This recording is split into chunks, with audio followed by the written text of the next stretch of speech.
Je suis désolée. Ne sois pas. Désolé de quoi? J'avais promis d'essayer. J'ai fait tout ce qu'ils m'ont dit. J'ai prié, mais ça a pas marché.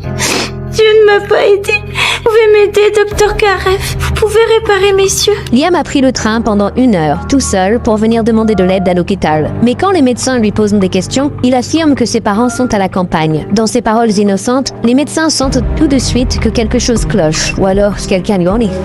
Il convulse. Liam, Chabal, donnez-moi un coup de chat pour sa tête. 2 de l'orazépam et une dose de levetiracetam. J'y vais.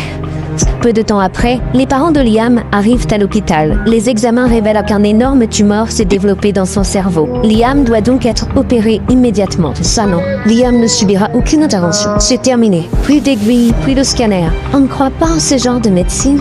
Ce couple est profondément croyant. Ils sont persuadés que tout relève de la volonté de Dieu. Alors, si Dieu veut reprendre Liam, c'est simplement son destin. Les médecins n'en croient pas leurs oreilles. Au moment de signer la décharge de sortie, Edward rappelle une dernière fois le danger à la mère. Mais Minnick l'interrompt et elle accepte que le patient quitte l'hôpital. Quand Karev apprend que Liam est parti, il explose de colère. Karev, on ne peut pas garder un mineur si ses parents s'y opposent, surtout si ça va à l'encontre de leur religion. Vous vous rendez compte, il a pris le train tout seul pour venir nous demander de l'aide, pas de prière, pas de l'huile d'olive sur la tête. Quelques jours plus tard, Liam réapparaît seul à l'hôpital. Mais cette fois, son état s'est clairement aggravé. Il commence à voir tout ce qui l'entoure de façon floue. Liam, est-ce que tu me vois?